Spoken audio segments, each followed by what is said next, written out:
All right, hello and welcome everybody to episode 109 of the GGG Podcast. As always, I am Paul and I am joined by my co-host Phil. If you haven't already liked and subscribed to the GGG Podcast, please do so on YouTube. And if you're listening to the audio-only version, follow us over on Spotify or Apple Podcasts. We got a good show for you. We're going to be talking some Fable, some Arc Raiders, and we're going to be talking the hottest thing to disagree about and yell about, which is apparently Highguard this week, which seems to be dominating gaming news. But before we get into any of that, Phil, how was your gaming week? What have you been up to? What have I been playing? I've been playing a lot of actually not that much Arc Raiders. I kind of fell off doing the challenges. I popped on last night and did one, and I was like, oh yeah, this is great.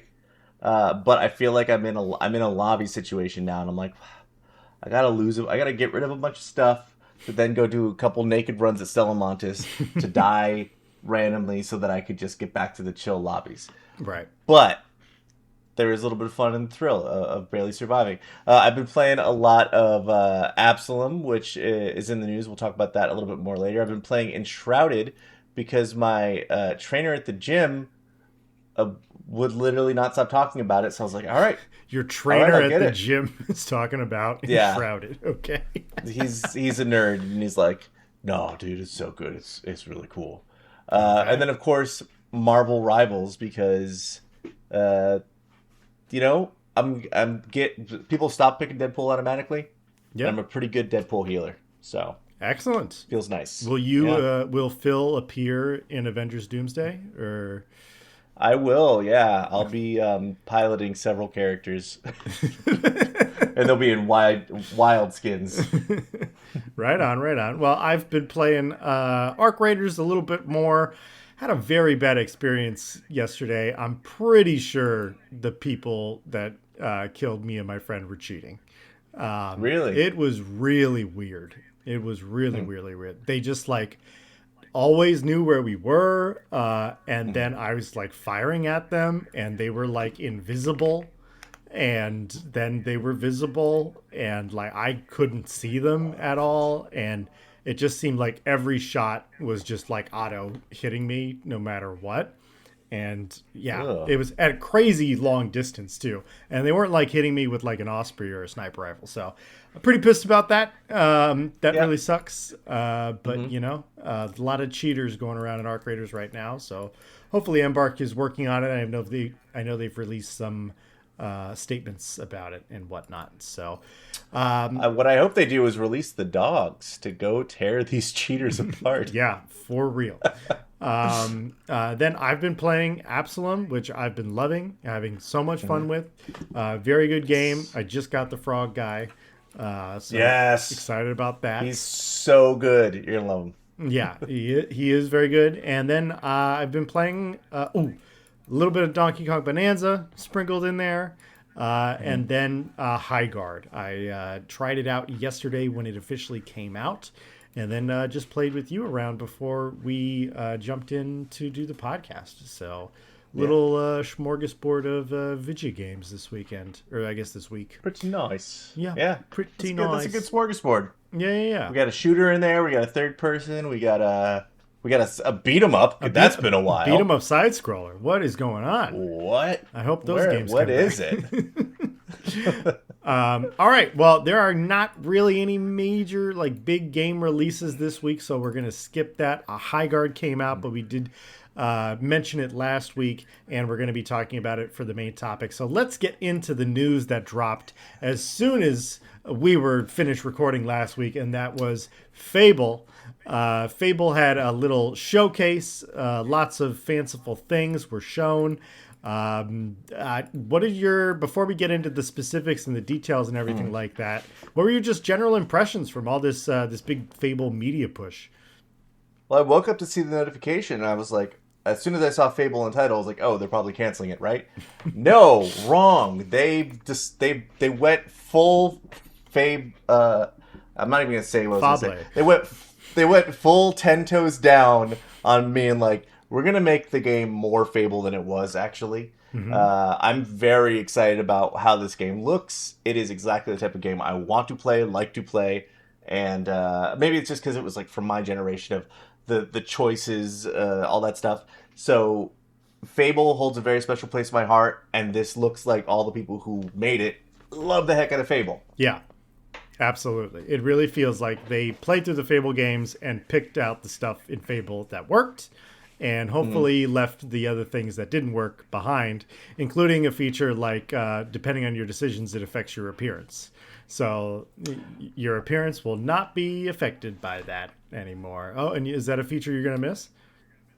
I think it was kind of cool and like special to Fable. Sure. Like the fact that you could grow horns and like start to look like a villain. It would be cool if you could make choices to do that to yourself, aesthetically, by other means.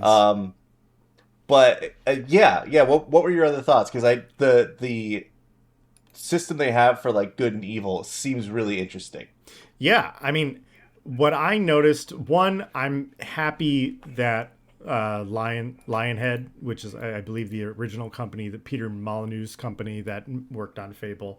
I'm happy that they're not doing it. I'm happy that this is a new company with some fresh ideas. One, I think the graphics looked fantastic. So just from a presentation standpoint, yes, it is kind of surface level to judge it that way, but I just think there's just not a lot of games that come out nowadays that have top tier graphics. So it's important to acknowledge when certain games do come out and have top tier graphics. Tip of the hat to the Forza presentation as well. But Phil and I are not as into racing, so we're not going to break that Cargo down. vroom, sure, whatever.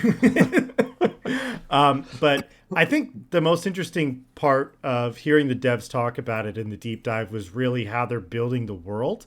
And it seemed like they were very committed to making a living city and making a living world in Fable. One of the articles that we're referencing right now, it says that there's over 1,000 NPCs that are the living population in the world. And similar to what you see in like Rockstar games, these NPCs have like daily routines and things that they do.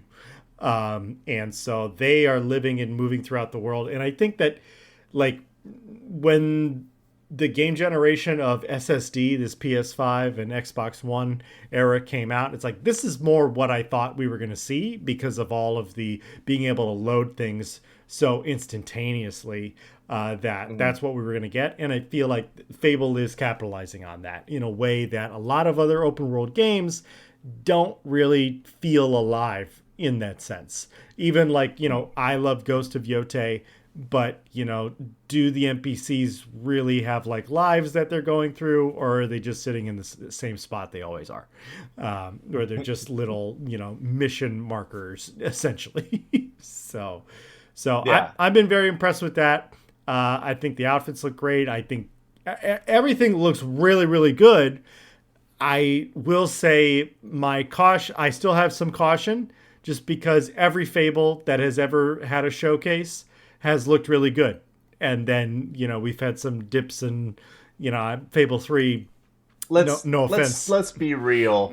The Fable VR game that they put out, that did not look good in Showcase. That looked like hot trash.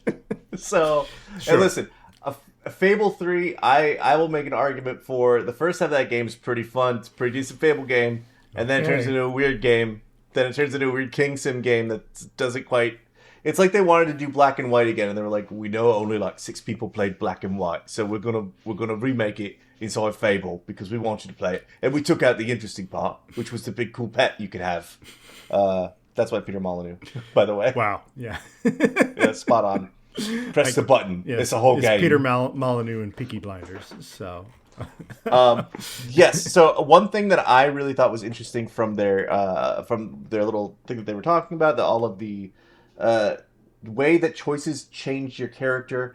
They don't change the appearance of your character like we're talking about, but they change the perception of your character from other characters. Yes. So you will get certain tags from playing a certain way. Like, let's say you are a landlord who kicks someone out of their apartment, makes them homeless.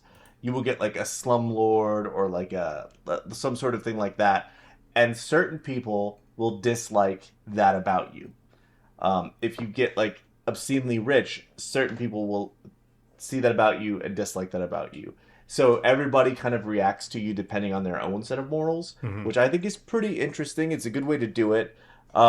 I do miss the sort of like objective good and bad. Like you can go sacrifice a bunch of kids in front of a door to get evil points in the first game, and then like all of a sudden you come back with horns. Like I don't know what happened, but now it's a little bit more like, while it is more deep and nuanced, I think I'm going to enjoy that a lot more than the black and white, no pun intended, side of it. But I still think that would be pretty fun.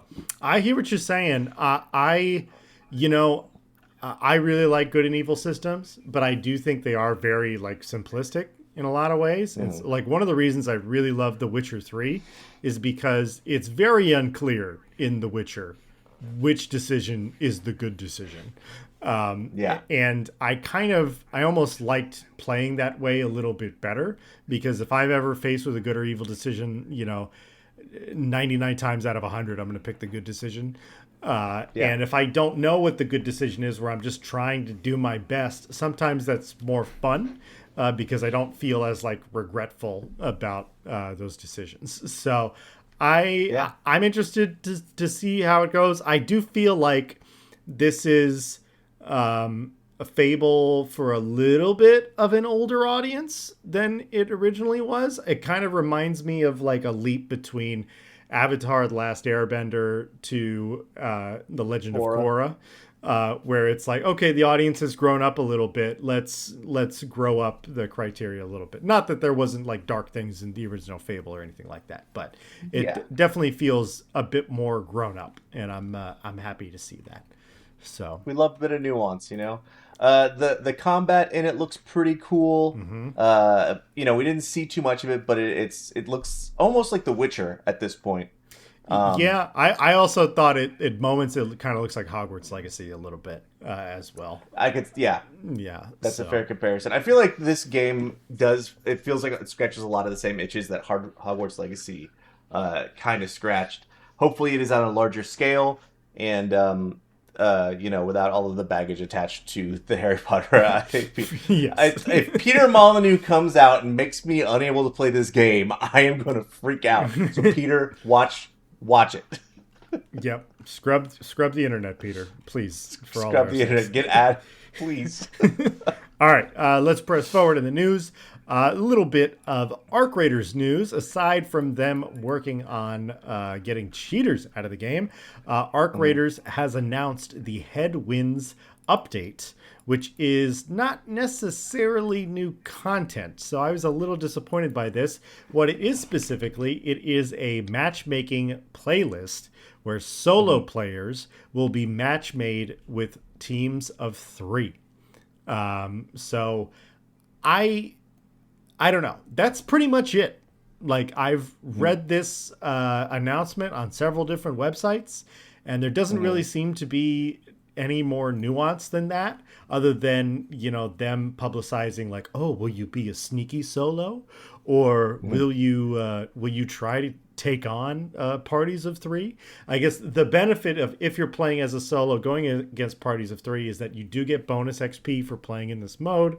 But I don't know. This is not really the Arc Raiders update I would have liked to have seen, although they did release a roadmap of what to expect over the next 4 months. So, what do you think that about this roadmap? mode? Is pretty exciting. The mode is fine. I don't think I'm ever going to touch it because I don't want to hunt one person with a teams of 3, and I don't want to be that one person fighting teams of 3. And maybe that would be fun. I feel like this is was specifically made for the Burnt Peanut to go in there and be a little menace. But there is like a couple of things in this new update that are pretty interesting. The trophy display, where you get rewards for sort of like making blueprints to create like little trophy displays of the arcs that you've taken down. So you have to like hit specific tasks in order to do that. And then Bird City is pretty interesting. So in Buried City, there's now like flocks of birds that have moved in as a new permanent map condition. And you can find these extra bird nests in those situations, like in chimneys or areas where birds will lay a nest. and a lot of times they'll put like a shiny piece of loot or something valuable in their nests. So it's kind of like a new mini thing added to the Buried City, which is the Buried City is kind of, I think, I don't know if it's my least favorite, but it's my least visited map. Okay.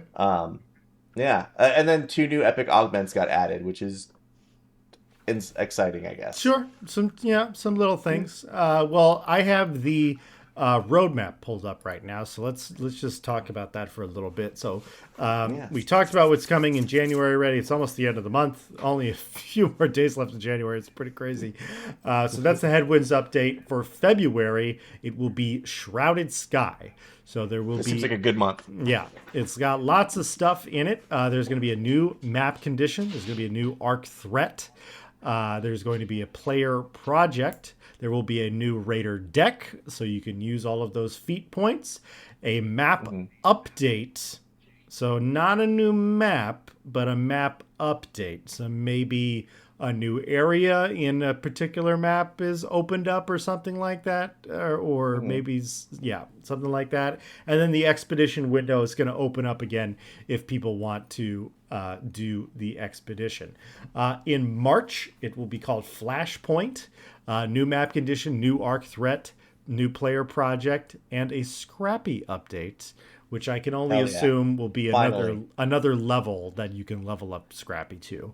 And then finally in April, it is Riven Tides with officially not a new map condition, but a new map, a new large arc, which has a skull next to it. So I hope it's something gigantic. A new map condition, and the expedition window will open again. So some good updates, but honestly, it seems like February and April are like the big things to be excited about. And to get a new like major thing every couple of months is pretty cool. Yeah. Like literally every 2 months. The new arc threat, I've been hearing a lot of rumors that it's probably going to be that shredders will make their way into more maps, which I think would be pretty interesting. Okay. The player project, I like that. The new Raider deck, that I feel like Shrouded Sky, that is an actual big update, like they did with the first, like with the early Raider deck, and then the next one. Map update will be interesting. Expedition window, very cool. I'm hoping for the Scrappy thing. It's just, I've been seeing this fly around like on memes that they want a different animal as like a just whole different. I'm hoping you just have like a little cat or like a dog or like something. Like just Scrappy doesn't have to be a rooster. So that's it. Ready to throw Scrappy away. How dare you? He's useless. At least let him be cute. Wow. So now he's not cute. Okay. But so I mean, chickens are dinosaurs. They have lifeless little eyes. Anywho, the new map condition looks exciting. I think Flashpoint we will actually get like a new arc, like a new type of arc threat, rather than just like the shredder moving around. And that new large one is probably that thing that people have been reported seeing like in the distance at Blue Gate and Buried City. Have you heard about this? The Emperor. The Emperor. I mean, it's so big. Like, I don't know how you would even fight that. Like, seems pretty crazy. But you got to Shadow of the Colossus that thing, I mean, if they want to match make like teams of 6, like sure. But that'd be fun. Yeah. All right. Let's press right along. So after 2 years of campaigning, Stop Killing Games, the initiative that has been seeking to keep games alive. So, for example, like Concord and Anthem, I guess, is the most recent game to have this happen to it, where Anthem servers have been shut down and you can essentially not play Anthem anymore. So people have been campaigning to try and stop this from happening. And in the European Union, they have officially crossed the 1 million verified signatures mark, which means in the EU, there will be a public hearing, and it is now scheduled in July. So there will be a decision reached for this. I think that this is great. I think that companies should not be expected to keep servers for online games going indefinitely. I don't think that's necessarily fair, but in the case of Anthem, and I'm just using this because it was the most recently shut down game as an example, but you could give players the option to host private servers. So maybe I can't play online with anybody, but if I had 3 friends and we all wanted to play Anthem, I could host a server and people could join on me and we could actually play the game that we paid for. So that would be wonderful. Yeah, and I think that's not necessarily something that's very difficult to set up and do. I think it's just about we don't want to, spend the extra money to make that update on a game that's not profitable. But if you are making online games, I think that this is a requirement. So I hope that the European Union sees it that way. They tend to. So hopefully we will get an answer. But I'm excited that this is actually moving forward. And at least in Europe, they're going to get some justice. Listen, every time I hear that there is a group of gamers trying to advocate for or against something, I get a little nervous because of Gamergate. So when I heard about Stop Killing Games, I was like, what are they doing? Are they upset that they're wokeifying games? No, this is actually something that is very good. I'm very happy to see that this is a petition that we can all agree on. Like, it is crazy to make a game, to make a product, sell it to someone, and then be like, actually, it doesn't exist anymore. I'm so sorry. That is a wild thing. Like, you don't have access to play the thing that you bought. I guess this is why a lot of people believe so hard in physical media.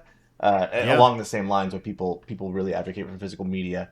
But there are some of these games where it just is not an option to continue to play after the company has decided, we're not making money on this anymore. And with the way that different companies have been behaving lately in terms of pumping and dumping on games pretty much, we really need some laws or some sort of clarification as to how this can work.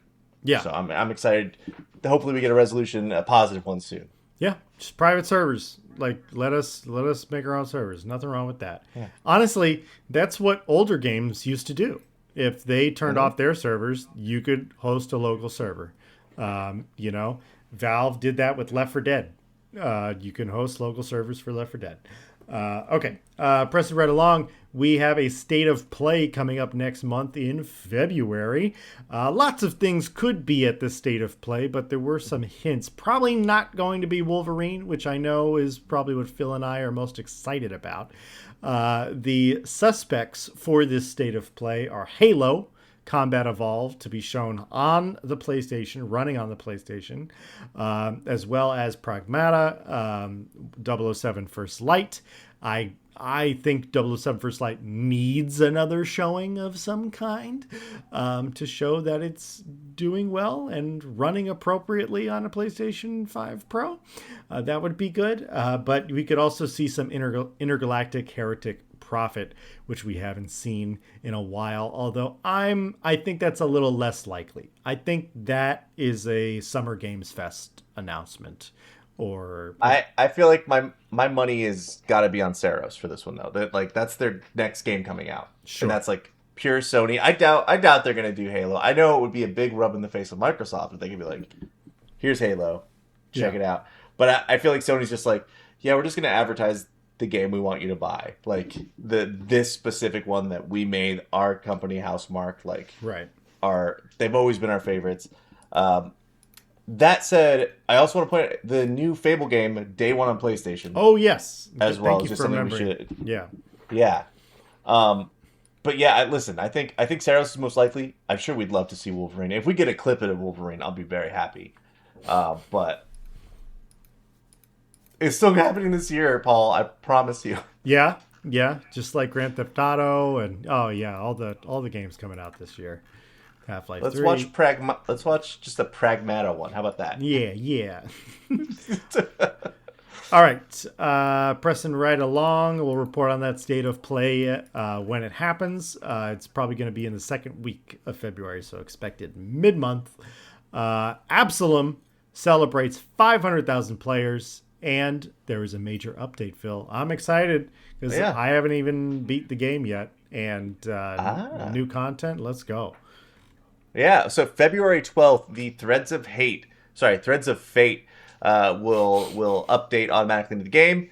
It's gonna have new challenges, so some new mystic ordeals, extra like end game sort of challenges, more evolving worlds, so more as you play and do X, then Y happens, or Y then X happens, or whatever. Upgraded mounts, so you'll be able to level up your mounts a little bit.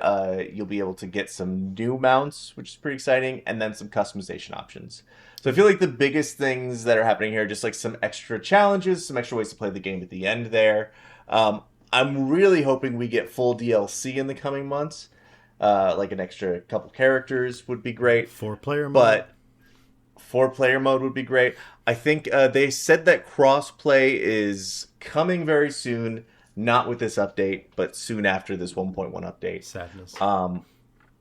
Listen, I'm so happy that this game exists. It is beautiful, and so happy that so many people are getting to play it. Like, I will say their most recent, or their game before this, Streets of Rage, I feel like was popular, but didn't really like set anything on fire. Wow. This game is really. So sorry. I go way back with Streets of Rage, and yes, like I played it on Sega Genesis when I was a little kid, first console, and I was thinking, because my favorite character to play in Absolum is Cider, and I was playing, and I was like, God, this character really reminds me of the rollerblade kid in Streets of Rage. And that's why I like playing with Cider so much. And I didn't realize they had... I know they were talking about a newer Streets of Rage, not the original, of course. But it just reminded me of that, and I did not put it together that they're the same company at all. So that's great. The game has enough of a vibe to itself, which is really, really cool. Yeah. That said, yeah, you could tell they learned so much from, like, they played Streets of Rage when they were kids too. Yeah. And all of the characters feel so unique, and like Cider is so cool, just like flipping around, like jumping on people, slapping them on the head. grab is so useful. Like, come on, who you talking? She's so mobile. So yeah. This is Cider's currently your favorite. What's your partner's favorite to play as? The Dark Elf. I forgot her name. I think it's Galadrim or something like. No, that's not it. Yeah, I mean, all of the characters are really good.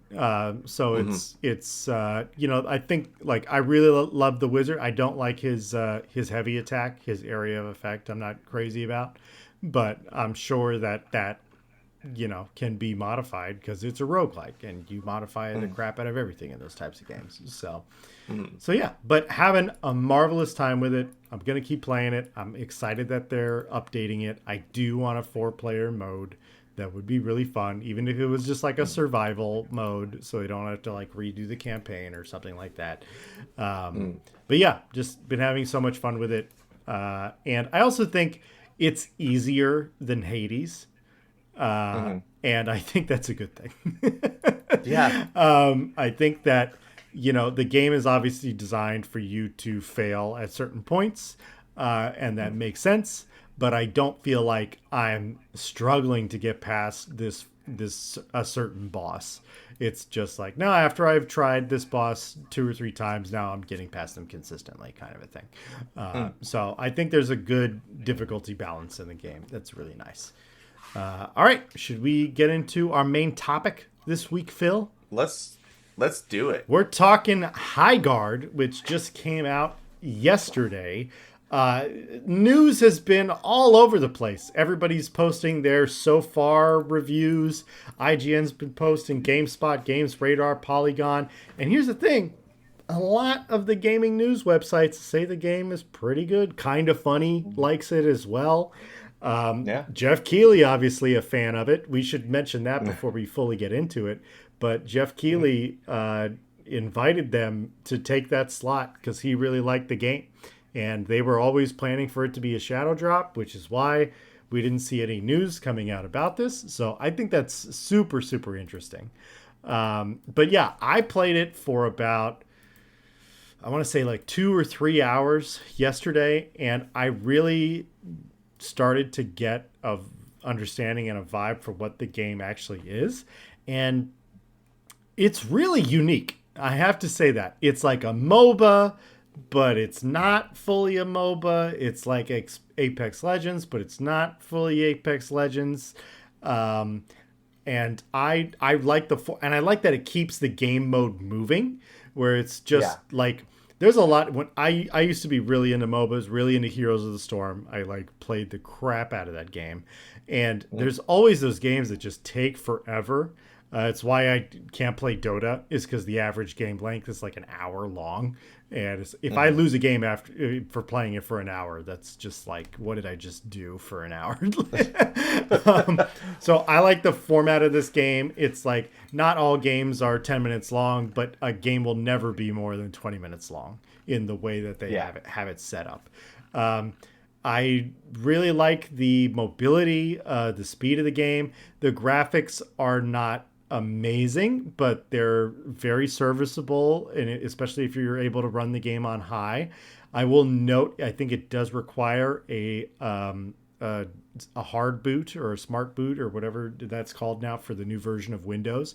So if you're operating on an older version of Windows, you're trying to play this on PC, it may not work for you, but you might want to try it on PlayStation or Xbox in that case. So, but overall, I'm enjoying the game. And here's the thing, I was ready to crap on it. I was ready to say this is a garbage game. I still think what everybody else thought at the beginning, where it's like that. I feel that the design of the game, the design choices, not necessarily the graphics, but are lazy and are just generic fantasy. And it's like, if we're doing a fantasy world, can't we make guns that shoot magic instead of having an AK-47? Why am I holding an AK-47? And shooting fireballs? Well, I'll tell you why, Paul. It's because you're riding a bear. Because you're riding a bear or a panther, or I guess a horse if you're lame. But yeah, no, I okay. First of all, rewind the track. Go back one episode, everybody. Check out who said I'm ready to be on board with Highguard. Listen. I've only played a match, and it was pretty fun. I have my issues with it, but I'm happy that it's doing okay. Yesterday, I went to download it on Steam. She's like, oh yeah, Highguard releases today. Let me check it out. I saw like on Reddit there was some video available to watch the gameplay breakdown. So I was like, yeah. And then I saw the Steam reviews were mostly negative, and I was like, damn, that's probably people who downloaded and played it. But then, like, we played it earlier. I watched a couple videos talking about like the situation with Highguard. A lot of people are saying similar things like, hey, it's a confident shooter. It's doing something new. It's not as bad as people are saying. And I think what's going on is people are just trying to get in on the meme when it comes to Highguard. Yeah. And they are tearing it apart, kind of just like, oh, this is the fun thing to do. Let's crap on this game. Which, I get it. F capitalism, whatever. But yeah, but if you're in that game mode that comes out, play the good game. If you're in that mode of F capitalism, it's a free to play game. Yeah, like you said, true. It's a free to play game. This cost you nothing to play this game, and there might also be a bunch of people who are saying F socialism. That's why they don't like the game. Oh, I see. I want to pay for nonsense. Yeah, I want to pay to get a game. It definitely reminds me of Arc Raiders in its early year. Not Arc Raiders. Apex Legends in its like first year, where it was kind of a game figuring out what it wanted to be. Yeah, I think that this is going to have some legs on it if they support it well. But there's already a good amount in this game. Yeah, and as crappy as the Steam reviews for the game have been. I think I saw earlier today it reached a player high count of 97,000 players for a Shadow Drop game. That's pretty good. It's not a complete Shadow Drop because obviously it was at the Game Awards, so people were aware of it. But for all these people complaining about it, there seems to be a lot of people playing it. Just saying. So yeah, I will say like my biggest issue with it is the gunplay does not feel great to me. Maybe it's better for other people. It does definitely feel like, because it is a cross-play game, that if you're playing on a controller, that there's auto aim. Because I'm like, I love playing mouse and keyboard with first-person shooters because I always feel like I'm more accurate and I tear it up on the finals on mouse and keyboard. But in this game, it just seems like everybody's just like, whoop, they just jump to me and can shoot me immediately, and I hate that. Like, I understand with an analog stick you need some auto aim, but I think they should maybe turn it down just a pinch, because it's kind of frustrating, to be honest. But yeah, or what were you gonna say? Oh, yeah, no, it is definitely like it's a bummer to see that it's not like getting that praise. Maybe people are playing this keyboard and mouse, especially on Steam, and they are experiencing that, and they're getting upset, and that's why they're leaving it bad reviews. But that said, I do intend to try it on controller. I couldn't remember the word for controller. The thing that controls the game. I do intend to try it for controller as well, just to see how it feels. Because there was a lot of times where I was just like plowing people with a gold shotgun, like headshot, body shot, headshot, and then nothing would happen. And I know there's different armor sets in the game, as all this different stuff that you can get, and it's still relatively new. But I'm like, something feels a little off. Yeah. Maybe they haven't like tweaked the auto aim to sort of like make controllers and PC comparable. Yeah, I mean, that's part of my like thing with these types of games in the first, but this goes into Apex Legends or Fortnite or all of those games. Like, if you find the better equipment, you're just going to be at an advantage. And if you're and in this game, because you can respawn, like if you respawn and you lose all your armor and you're just using the same stuff over and over again, you're just going to be at a disadvantage. And so I don't know that I like that aspect of it, but that's not something that Highguard pulled out of its butt. That's something that Fortnite and Apex and many other games have been doing for a long time now, with like finding, this is a blue gun, this is a green gun, this is an orange gun, that kind of the rarity systems and whatnot.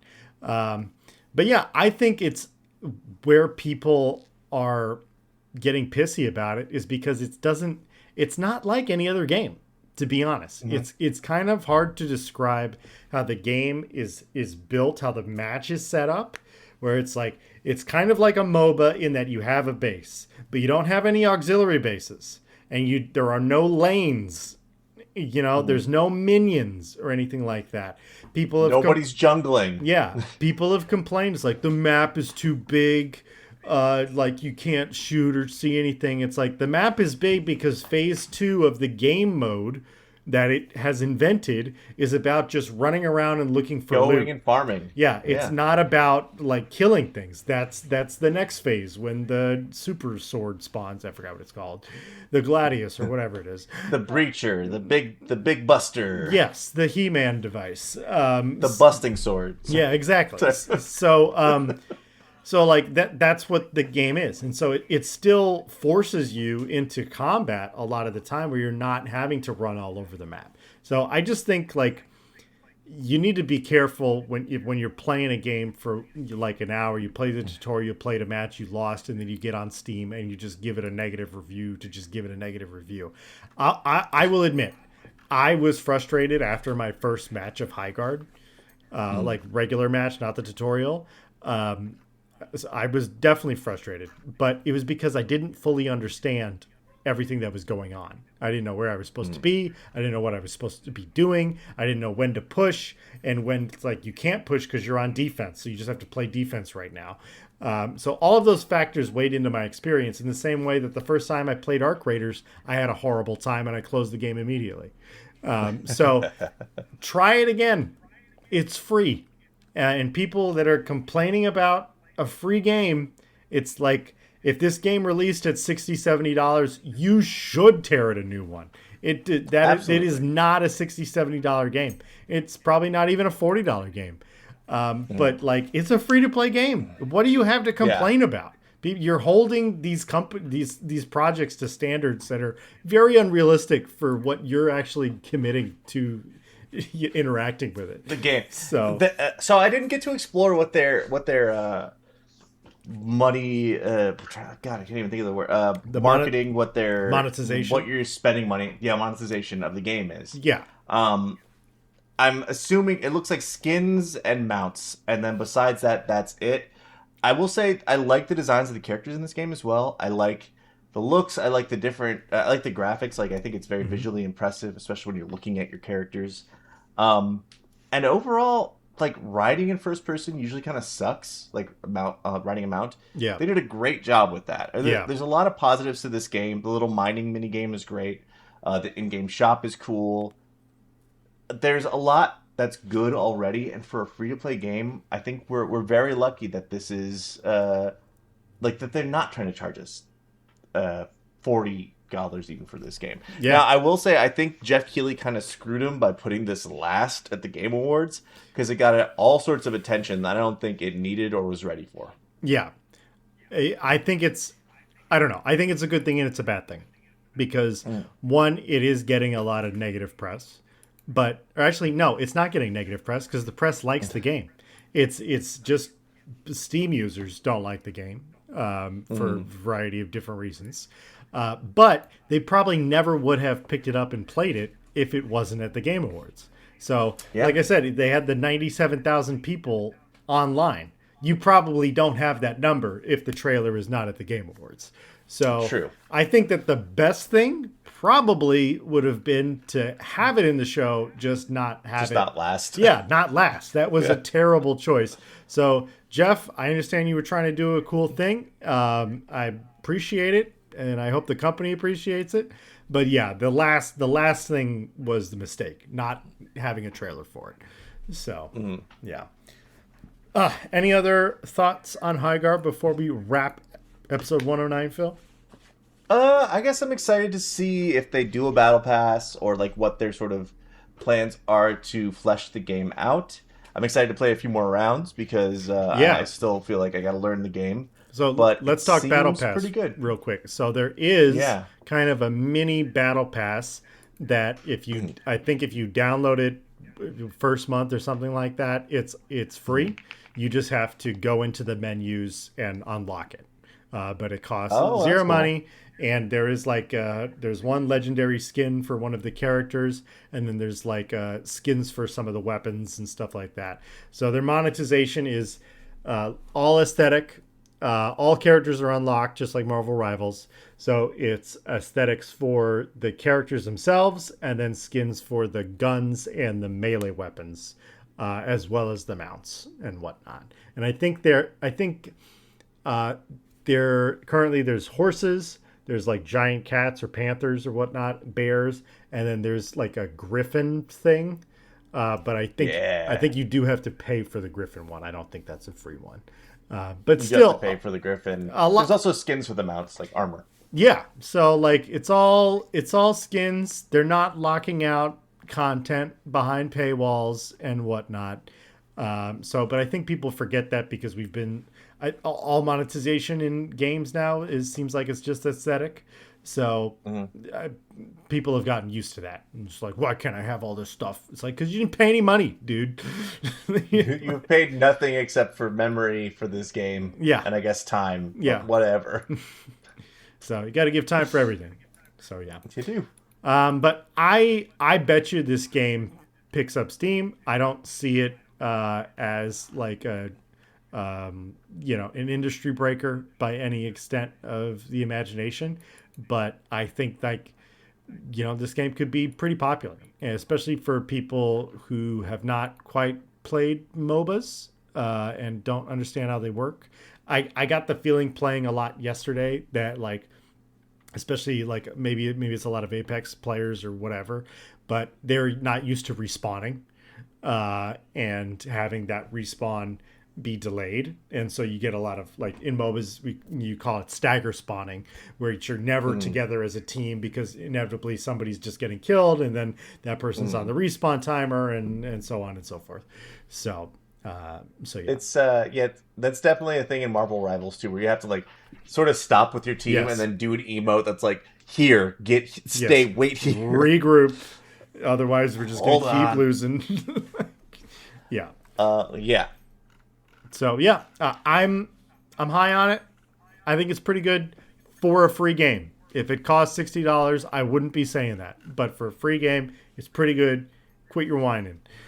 You don't have to play it. Nobody's making you play it. In 3 months, this is going to be the most popular like game. People are gonna be like, yeah, Highguard, I loved it the whole time. It was sick. I was day one. I never wrote that Steam review. Yeah. In other game news before we go, Paul, are we done on Highguard? Okay, yeah. It's Magic the Gathering related, so it's not that important. Oh, However, is this the Marvel stuff? they just announced the 4 Marvel Commander decks, which is if you're looking to get into Magic, that's the way to start. My birthday's coming up, so. Your birthday's coming up? When's your birthday again? It's April. It's February. Next month, February, yeah. February, yes. I knew I was going to get there if I kept counting down. Yeah, there's only so many months, so. It's only 12 of them, yeah. if you're using a conventional Gregorian calendar. Anywho, these will launch in June. There's a Captain America deck. There's a Doctor Doom deck. There is a Black Panther deck and a Fantastic Four deck, all of which you could play, Captain America or Nick Fury as your commander, or Doctor Doom or Loki, or any of the Fantastic Four. So, pretty excited for that. The Marvel set hopefully will be good. And yeah, that's just another little game if you're interested in getting into it and losing all of your money. Yeah, I re-downloaded the digital Arena? version, Magic the Gathering. What is it called? Arena. Yeah. So trying to get back. I forgot how to play, so I was like, I should remember how to. It's not that complicated. I say. At first, to get into holding priority, and I don't want to go into it. Anyway, that's going to wrap it up for episode 109 of the GGG Podcast. Thank you guys for listening. If you haven't already, like and subscribe to our YouTube channel. Please do so. We would really appreciate it. And if you're listening to the audio-only version on Spotify or Apple Podcasts, you can follow us over there as well. We will be back next week in February as the gaming year presses along. I'm excited. One more week closer to Grand Theft Auto. One more week closer to Grand Theft Auto, which I will play for 10 hours and then be like, I don't know why I thought I would like this. Do you not like Grand Theft Auto 5? It was fine. It was okay. All right. Heard. That's great. All right. Have a good one. Peace out, everybody. Peace.